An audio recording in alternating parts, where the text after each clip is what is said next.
வணக்கம் தலைவா, அனைவருக்கும் இனிய வணக்கம். இன்றைக்கி நம்ம இந்த ஒரு வீடியோவில் எதை பற்றி பார்க்க போகிறோம் அப்படின்னு பார்த்தீங்கன்னா, டிஆர்பி மற்றும் பள்ளி கல்வித்துறையில் வந்திருக்க முக்கியமான தகவல்களை பற்றி இந்த ஒரு வீடியோவில் நம்ம பார்க்கலாங்க.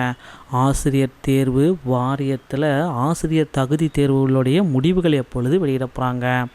ஸோ எல்லாருடைய எக்ஸ்பெக்டேஷனும் என்ன இந்த டைமில் இருக்குது அப்படின்னு பார்த்தீங்கன்னா, ஆசிரியர் தகுதி தேர்வுடைய முடிவுகள்ங்க. ஸோ கிட்டத்தட்ட மக்கள் எல்லாருமே வெயிட் பண்ணிகிட்ருக்காங்க. இந்த தகுதி தேர்வுடைய முடிவுகள் இன்றைக்கி வெளியாகுமா, நாளைக்கு வெளியாகுமா அப்படின்ட்டு கிட்டத்தட்ட லட்சக்கணக்கான மக்கள் பார்த்திங்கன்னா வெயிட் பண்ணிகிட்ருக்காங்க. ஒரு 3.80 லட்சம் ஆசிரியர் தகுதி தேர்வுக்காக ரிசல்ட்டுக்காக வெயிட் பண்ணிகிட்ருக்க நேரத்தில் ரிசல்ட்டு எப்போ வெளியிடுவாங்க அப்படின்றது இப்போ கேள்விக்குறியாக மாறிடுச்சுங்க. ஏன்னா தேர்தல் தேதி அறிவிச்சிட்டு முன்னாடி ரிசல்ட் வெளியிடுவதற்கு வாய்ப்புகள் இருக்கா அப்படின்னு நிறைய பேர் மக்கள் கேட்டுகிட்டே இருக்கீங்க. ஸோ அதில் வாய்ப்புகள் இருக்கா இல்லையான்றது தெரியல. ஆனால் தேர்தல் தேதி அறிவிச்சிட்டாங்க அப்படின்னா தேர்தல் விதிமுறைக்கு கட்டுப்பட முடிய வேண்டியதாக இருக்கும். அரசே பார்த்திங்கன்னா தேர்தல் கமிஷனருக்கு தான் கட்டுப்பட வேண்டியதாக இருக்கும். ஸோ இந்த மாதிரி கட்டத்தில் பார்த்திங்கன்னா ஒரு முக்கியமான முடிவுகள் எல்லாமே ஆசிரியர் தேர்வு வாரியம் எப்படி எடுப்பாங்க அப்படின்றது ஒரு சாத்தியக்கூறாக இருக்குங்க. ஆசிரியர் தேர்வு வாரியத்தில் இவைகள் அனைத்துமே பார்த்திங்கன்னா ரொம்ப ரொம்ப கிரிட்டிக்கலாக இருக்குது. ஸோ ரிசல்ட் பார்த்திங்கன்னா இன்னும் ஒரு சில தினங்களில் வெளியிட்டால் மட்டும்தான் நமக்கு ரிசல்ட். இல்லை அப்படின்னா கண்டிப்பாக கால தாமதங்கள் ஏற்படும். அதனால் ஆசிரியர் தேர்வு வாரியம் இதுக்கு பொறுப்பேற்குமா அப்படின்றது கேள்விக்குறியாயிடும். ஸோ ஆசிரியர் தேர்வு வாரியத்தில் டெட்டு பேப்பர் 1 மற்றும் பேப்பர் 2 ரிசல்ட்டை விரைவில் பப்ளிஷ் பண்ண போகிறாங்க. ஸோ நீங்கள் இந்த ரிசல்ட்டை பார்க்க உடனடியாக தயாராகி கொள்ளுங்கள்.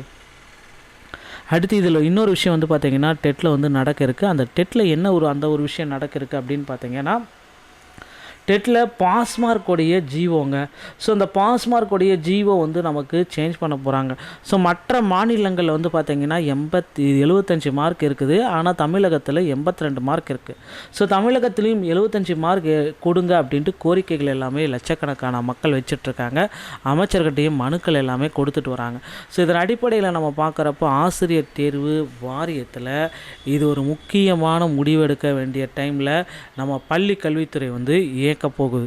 ஸோ கண்டிப்பாக அந்த ஆசிரியர்களுக்கு ஒரு நல்லது செய்யணும். இந்த டைம் பார்த்திங்கன்னா ஆட்சி முடிகிற தருவாயில் இருக்குது. ஸோ ஆசிரியர்கள் பார்த்திங்கன்னா மகிழ்ச்சியில் இருக்கணும்னா கண்டிப்பாக இந்த டெட்டருடைய மதிப்பெண்கள் குறைக்கப்படணும் அப்படின்னு நிறைய பேர் கோரிக்கை வச்சுருக்காங்க. இவர்களுடைய கோரிக்கைகளை ஆசிரியர் தேர்வு வாரியம் எந்த அளவுக்கு கேட்கும் அப்படின்றது நமக்கு இன்னமும் தெரியலைங்க.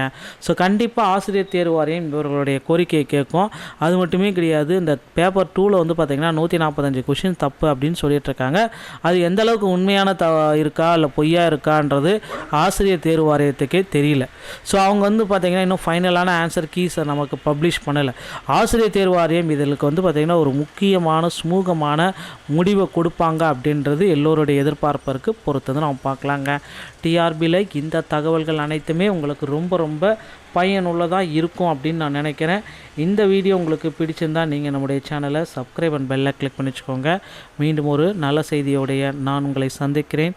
நன்றி, வணக்கம், தேங்க்யூ.